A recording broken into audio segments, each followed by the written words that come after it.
Après près de 3 semaines d'aventure dans Koh Lanta, le feu sacré, Martin a été contraint de tirer sa révérence, suite à une blessure sur le jeu de confort. Un départ très douloureux pour le fromager suisse, qui s'est confié à Voici. FR sur cette fin d'aventure amère. Ce mardi 28 mars, dans Koh Lanta, le feu sacré, l'équipe des jaunes a perdu un soldat en la personne de Martin, qui a dû quitter l'aventure après une entorse à la cheville. Abattu par cette décision médicale qui a mis fin à son rêve, le jeune fromager suisse, qui aura marqué les téléspectateurs au fil des épisodes, s'est confié à Voici. FR sur son aventure et le choc de son départ. Voici.fr, une sortie sur blessure, aviez-vous envisagé ce cas de figure? Martin, non, et si est ce qui m'a fait le plus mal. Vous arrivez dans Koh Lanta, vous connaissez les règles, vous savez que vous 16 chances sur 20 de vous faire éteindre votre flambeau, et que si est le jeu. Chaque jour passé est un jour de plus dans l'aventure. L'objectif c'était de ne pas être éliminé le premier, de réussir à remporter le totem en équipe. Puis vous visez la réunification, le totem individuel, l'orientation, les poteaux. J'y allais étape par étape, mais je n'avais pas envisagé la sortie sur blessure. Lorsque vous vous êtes blessé à la cheville pendant l'épreuve, vous avez quand même tenu à aller jusqu'au bout. Vos coéquipiers s'étaient-ils rendus compte de l'ampleur de votre douleur? Si est une excellente question, parce que non, ils ne se sont pas du tout rendus compte. Pour en avoir parlé avec certains derrière, ils pensaient que je faisais du cinéma. Pour ne pas les citer, plusieurs d'entre eux pensaient que je déconnais, que je n'avais rien. D'ailleurs ils m'ont dit, arrête de déconner, lève-toi immédiatement, viens nous aider. Moi je savais à ce moment-là que ma cheville avait bien tourné, mais dans ma tête c'était inconcevable que je les abandonne. J'avais tellement envie de ce confort que j'étais prêt à terminer avec une cheville en vrac. Ça a été un peu un regret, par la suite. Est-ce que je n'aille pas empirer mon cas en terminant cette épreuve? Vous avez remporté le jeu de confort avec les jaunes. À ce moment-là, aviez-vous conscience de la gravité de votre blessure? Pas du tout.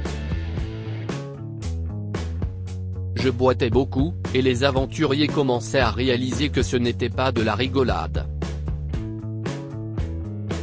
Mais le bonheur ultime de me laver les dents, toute cette nourriture qu'on n'avait pas vue depuis des jours, l'explosion de saveurs. À ce moment-là j'ai un peu oublié ma blessure et j'étais dans l'euphorie plutôt que de me dire que mon entorse, ce n'était pas bon signe pour la suite de l'aventure. Lorsque vous êtes revenu pour l'épreuve individuelle, Denis a annoncé que vous ne participeriez pas à l'épreuve. Avez-vous vu un médecin avant cette épreuve? Oui, et il m'avait dit que ça risquait d'être compromis pour l'épreuve. À ce moment-là, j'ai pris conscience de la gravité de ce que j'avais et j'ai commencé à réaliser que la probabilité que je ne termine pas l'aventure était assez présente. Si est-il la raison pour laquelle je me suis effondré? Ce n'était pas le fait de ne pas participer à l'épreuve, c'était le fait de comprendre que l'aventure allait peut-être s'arrêter. Ça m'a mis un très gros coup au moral. Vous avez versé quelques larmes lorsque Denis a officialisé votre départ. L'avez-vous appris en même temps que vos coéquipiers? Oui, je l'ai appris à ce moment-là.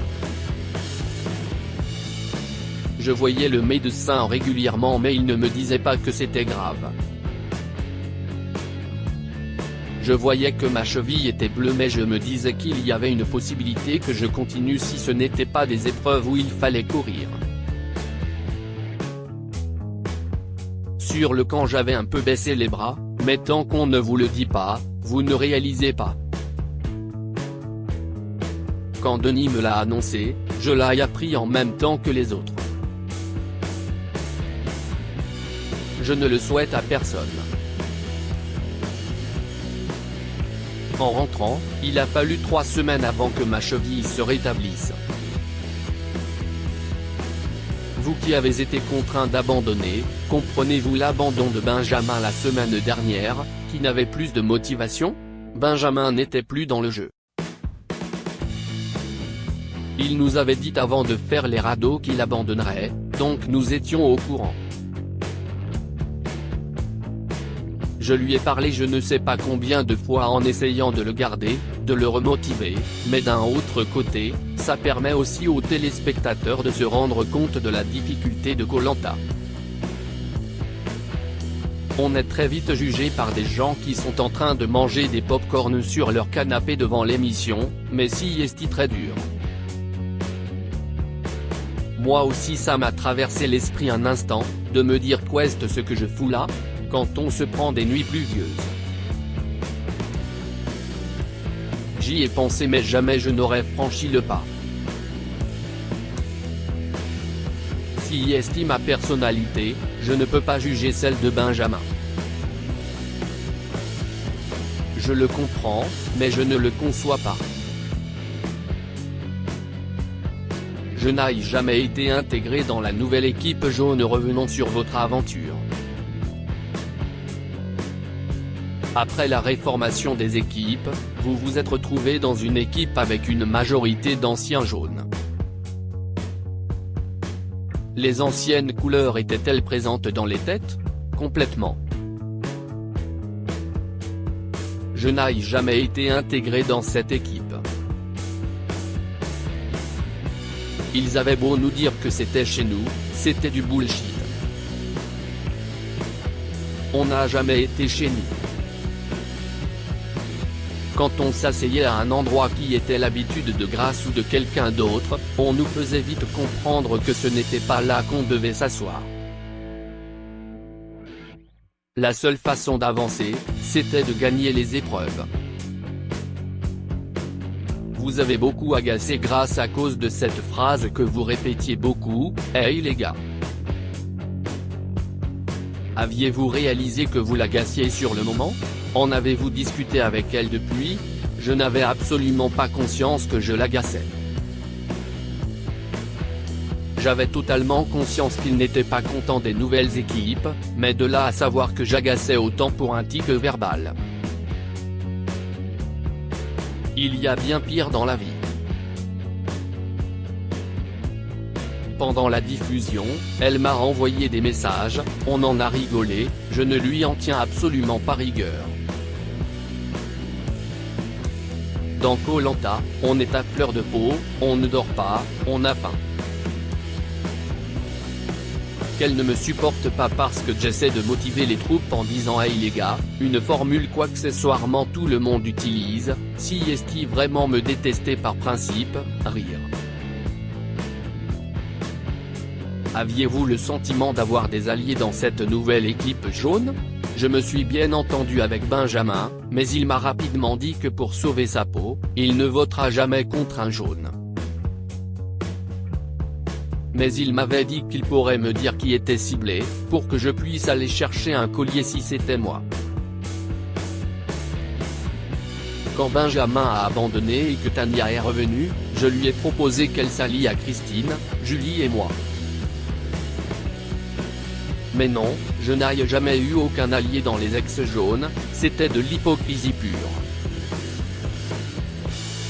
Vos réactions lorsque vous avez eu un bouton de fièvre ou encore lorsqu'un de vos coéquipiers vous a planté un piquet dans le pied ont beaucoup amusé les internautes. L'image que vous renvoyez à la télévision est-elle fidèle à ce que vous êtes dans la vie? Ce n'est absolument pas fidèle à ce que je suis dans la vraie vie, en revanche si est totalement fidèle à ce que j'étais sur place. On est tellement poussé à bout, dans des conditions extrêmes. Quand je vois la façon dont je réagis quand j'ai un bouton de fièvre, j'ai envie de me tabasser, rire. Sauf que ça joue énormément sur le moral. Ça fait super mal, ça lance.